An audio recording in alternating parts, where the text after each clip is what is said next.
Welcome back for another deep dive. Yeah. Today we're going to be talking about spatial data integrity constraints. Oh, very cool. Yeah, and it's something that's obviously very important in your line of work. Absolutely. Yeah, and to kind of guide our deep dive today, we're going to be taking a look at this paper from 1997 Okay.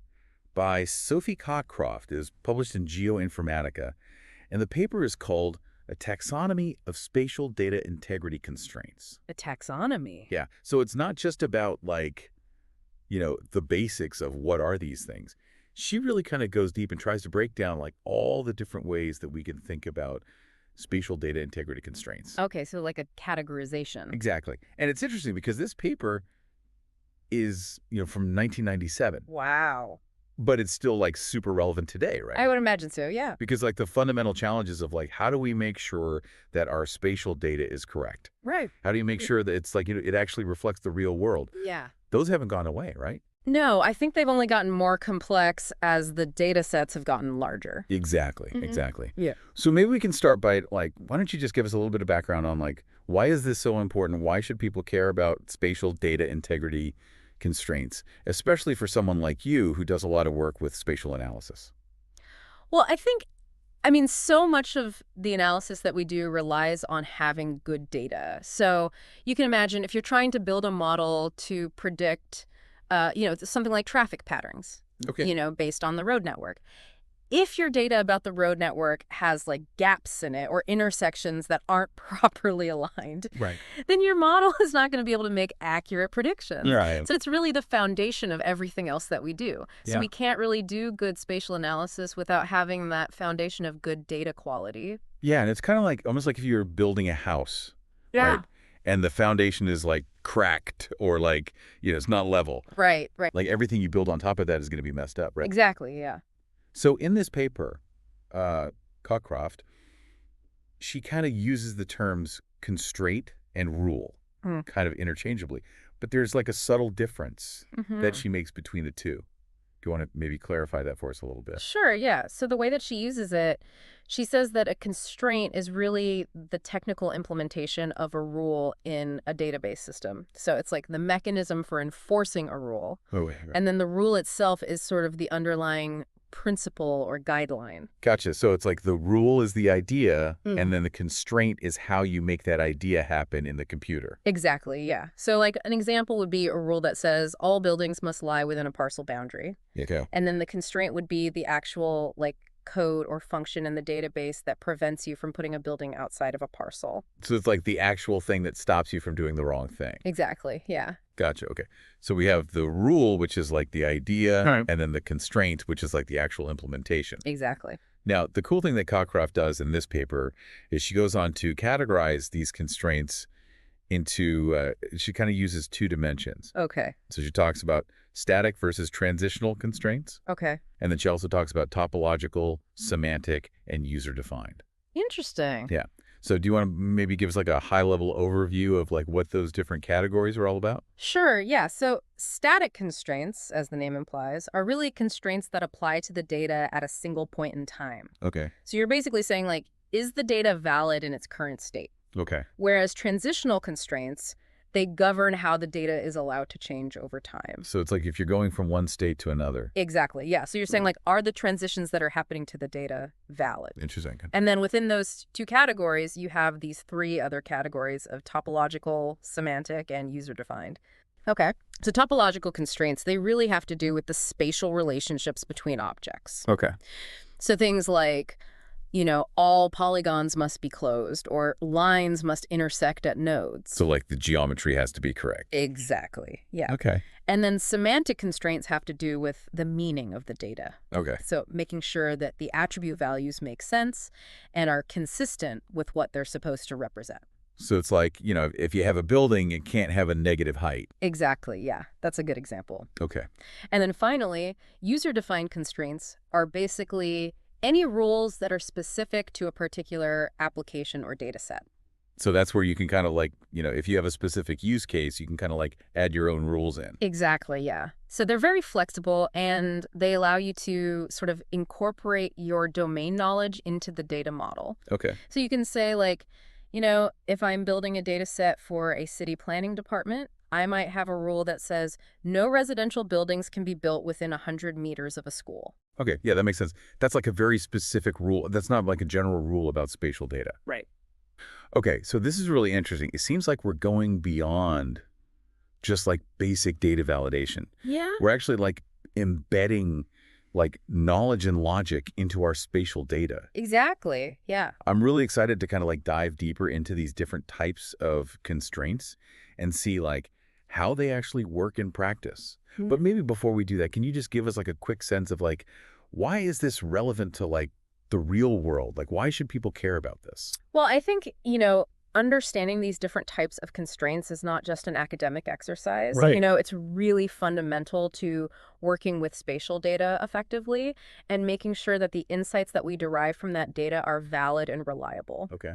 So, whether you're a data scientist, a GIS analyst, or just someone who works with spatial data in any capacity, Right. understanding these constraints can help you to avoid costly mistakes, to improve the quality of your data, and ultimately to make better decisions. All right, so let's dive in and take a look at some of the specifics of each of these constraint types Sounds good. and see how this taxonomy can be applied in a real-world setting. All right. Okay, so let's start by looking at the static constraints, Okay. which, remember, those are the ones that are just kind of like a snapshot in time. Right.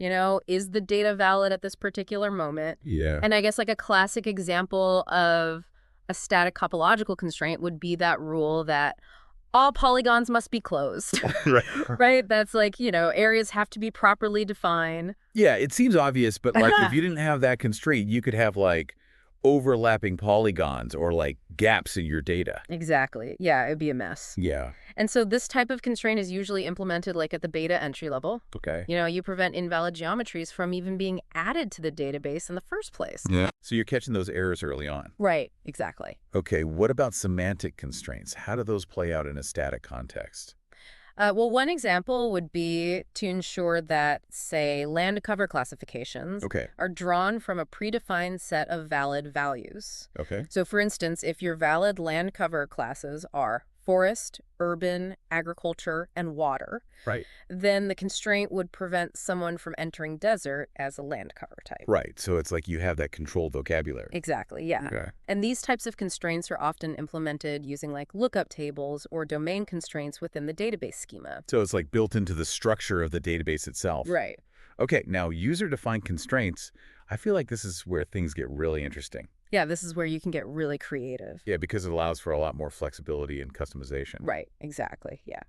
So what would be an example of a user-defined constraint? Okay, so imagine you're working with a transportation network and you have a rule that says no two bus stops can be within 50 meters of each other. Okay. Right? So that's a user-defined constraint that ensures that there's adequate spacing between bus stops. Right, and that could be like for optimizing bus routes or something like that. Exactly, yeah, or minimizing service overlap. Right, okay. And these constraints, these user-defined constraints, can be implemented using a variety of techniques. Okay. From simple things like triggers and stored procedures to more complex spatial functions and algorithms. Okay, so there's like a whole range of ways that you can actually make these things happen. Right. Yeah, it really depends on the specific constraint and the database system that you're using. Okay, so we've talked about static constraints, which is like, is the data valid at this point in time? Right. But what about when the data changes? How do transitional constraints come into play? Right. So transitional constraints are all about maintaining data integrity as the data evolves over time. So a simple example of a transitional semantic constraint would be ensuring that the area of a forest polygon can't decrease over time. Okay, so you're like tracking changes Exactly. and making sure that those changes are valid. Right. So this could be used to detect potential errors in like deforestation monitoring. Interesting. Okay. You could also have transitional topological constraints. So Okay. for instance, if you're editing a road network, you might have a constraint that says, if a new road segment is added, it must connect to an existing road segment at both ends. Right, so you can't just have like a road that's like floating off in space. Exactly. It has to connect to the rest of the network. Right. Okay. And transitional user-defined constraints can also be very powerful. Okay. So let's go back to our city planning example. Okay. You might have a rule that says, if a new industrial facility is built, it can't be located within a certain distance of a residential area. Okay, so that's like enforcing zoning regulations. Exactly, yeah.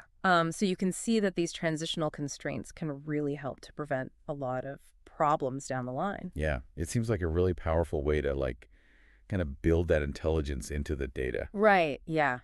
Okay, so I'm really seeing how versatile this taxonomy is. Yeah. It can be applied to so many different scenarios, Right, from just like basic data validation right. to like encoding complex rules and policies. Exactly, yeah. What's amazing to me is that this paper was written in 1997, I know, it's pretty old. and it's still so relevant today. Yeah, her work was really ahead of its time. Yeah. And I think actually the need for robust integrity constraints has only become more important as our spatial data sets have grown larger and more complex. Right, because now we're dealing with like massive data sets from like sensors and satellites and all sorts of things. Exactly. Yeah. So making sure that data is correct is even more important now. Right. And as we move towards incorporating AI and machine learning into spatial analysis, Right. these constraints are going to become even more critical. Yeah, because if you're training an algorithm on bad data, Right. you're going to get bad results. Exactly. Yeah, garbage in, garbage out. Right, exactly. So data integrity is really the foundation of any reliable data analysis. Okay. And that's especially true when we're talking about AI and machine learning.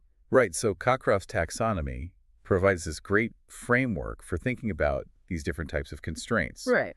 But the actual implementation can vary widely depending on the database system and the complexity of the rules involved. Right. And we've been talking about these concepts in a fairly abstract way. Yeah. But I'm curious to get a little bit more concrete. Okay. How are these constraints actually implemented in a database system?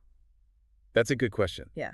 And it's a topic that probably deserves its own deep dive. Yeah, probably. But there's a whole range of techniques available, from simple data type checks and validation rules to more complex spatial functions, triggers, and even external rule engines. Okay, so it sounds like there's a lot of technical detail. Oh yeah, there's a lot going on under the hood. That goes into making these things work. Yeah, and the choice of implementation strategy really depends on a lot of factors. Okay. Like the complexity of the constraint, the performance requirements of the system, Right. and the specific capabilities of the database platform that you're using. Okay, so it's not a one-size-fits-all approach. Right, it's very context dependent. Okay, yeah. I'm starting to see how this seemingly theoretical framework has some very practical implications for how we design, build, and manage spatial databases. Exactly. Yeah, it all comes back to that foundation of good data quality. Right, and that's what Cockcroft was really trying to get at with this taxonomy. Exactly. So we've explored these different types of spatial data integrity constraints, Right. from the simple to the complex. Yeah. And we started to touch on the technical challenges of implementing them. Right. Yeah, and I think, we've covered a lot of ground here. Yeah, we have. Talking about these different types of constraints. Right, from the static to the transitional, the topological, semantic, user-defined. Yeah. And it's clear that these constraints are super important Absolutely. for making sure that our data is accurate and consistent. Right. And, ultimately reliable. Right. It's all about that good data. Yeah, exactly. Yeah. But as we kind of wrap up this deep dive, I'm curious to hear, what are your thoughts on, the bigger picture of all of this? How has Cockcroft's work influenced the field of spatial data management? Well, I think, her taxonomy has really had a profound impact on how we think about spatial data quality. Okay. It's moved us beyond just checking for errors and towards this more comprehensive understanding of how to build robust and trustworthy spatial data systems. It's like she gave us the blueprint, right? Exactly, For yeah. building these systems that are not only accurate, but also intelligent. Right, yeah. And it's not just about fixing errors after the fact. It's about designing systems that prevent those errors from happening in the first place. Right, so it's like that proactive approach. Exactly. And that seems like it's even more important now Oh, absolutely. than it was back in 1997. Yeah, because spatial data is being used to make decisions about, really important things. Right, think about, AI and machine learning. Exactly, yeah. We're using spatial data to train algorithms that are making predictions about, traffic patterns, disease outbreaks, climate change. Right, so the stakes are really high. Yeah, exactly. And if the data that's feeding into those algorithms is flawed, then the results could be disastrous. Right, and that's kind of, I think, what you were saying earlier about, that foundation, right? If the foundation's not solid, Right. then everything built on top of it is going to be shaky. Exactly, yeah. And so I think Cockcroft's work was really important in like laying that foundation Yeah, absolutely. for this like data integrity in this world where spatial data is becoming more and more important. And I think her focus on user-defined constraints was really prescient. Okay, how so? Well, spatial data applications are becoming more diverse and specialized all the time. Right. And so we need that flexibility Yeah. to tailor data integrity rules to the specific needs of each application. Right. It's not just like a one-size-fits-all approach. Right, exactly. Yeah. So these user-defined constraints give us that like toolkit. Yeah, they're like building blocks Oh, that yeah. you can assemble in different ways to create the structure that you need. Right. And even though the technology has changed a lot Oh, yeah, for sure. since 1997, Dramatically. the core principles that she articulated are still super relevant. Yeah, absolutely. It's a timeless framework Yeah. for thinking about spatial data integrity. It's amazing that like this paper from 1997 is still like so relevant today. I know, it really speaks to the power of her ideas. Yeah, absolutely. And I think her work has also inspired like a new generation of researchers and practitioners Mhm. to keep pushing the boundaries of spatial data integrity. Yeah, there's a lot of exciting work happening in areas like constraint databases, spatial reasoning systems, and automated data quality assessment. So it's like her work has kind of opened up all these new avenues for research. Exactly. Yeah, she laid the groundwork. Yeah, so as we wrap up this deep dive, Mhm. I'm wondering what you see as like the most pressing challenges Okay. and the most exciting opportunities on the horizon for spatial data integrity. Well, I think one of the biggest challenges is just the sheer volume of data that's being generated these days. Right, yeah. We've got sensors, satellites, mobile devices, Right. all collecting massive amounts of spatial data. Yeah. And so we need new methods for automatically detecting and correcting errors in these huge data sets. Right, because we can't just like manually go through and check everything. Right, exactly. It's just not feasible. Yeah. So maybe machine learning can play a role there. Yeah, I think machine learning and AI have a lot of potential in this area. Okay. Another challenge is the increasing complexity of the spatial data itself. We're moving beyond simple points, lines, and polygons Right. to represent more sophisticated phenomena like 3D models, Okay. sensor networks, moving objects. So it's getting much more complicated. Right, yeah. And so we need new types of constraints and validation rules Yeah. to make sure that this data is correct. So it's like we almost need a new taxonomy, Yeah. or at least an extension of Cockcroft's framework. Right, yeah, to account for all of this complexity. Okay, so that's the challenge side of things. Mm-hmm. What about opportunities? Like, what are you excited about? Well, one area that I'm particularly excited about is the integration of spatial data integrity into the design of intelligent systems. Okay. As we move towards things like autonomous vehicles, Right, yeah. smart cities, and other like data-driven applications, Yeah. we need to make sure that the spatial data underpinning those systems is trustworthy. Right, because if the data is bad, Yeah. those systems could make bad decisions. Exactly, yeah. The consequences could be really serious. So it's not just about validating the data after it's been collected. Right. It's about building systems that are inherently robust. So it's like baking data integrity into the design from the very beginning. Exactly, Wow. yeah. Yeah. And I think Cockcroft's work provides a roadmap for how to do that. Okay, well, I think that's a fantastic point to end on. Yeah. We've come a long way in our exploration of spatial data integrity constraints. Yeah. It's been a great discussion. Yeah, it has. And it all goes back to the groundbreaking work of Sophie Cockcroft. Oh, absolutely. And it's amazing how her insights continue to shape the field of spatial data management. Yeah, her work is a reminder that data quality is not an afterthought. Right. It's the foundation of everything. Right. So to our listeners out there, whether you're a seasoned data scientist or you're just starting to learn about spatial data, Yeah. remember that data integrity is paramount. Couldn't agree more. And by understanding and implementing these constraints, Yeah. you can unlock the true power of spatial data and ensure that your analyses and your decisions are grounded in solid, trustworthy information. Right. Good data leads to good decisions. Exactly. Thanks for joining us on this deep dive, and we'll see you next time. Thanks for having me.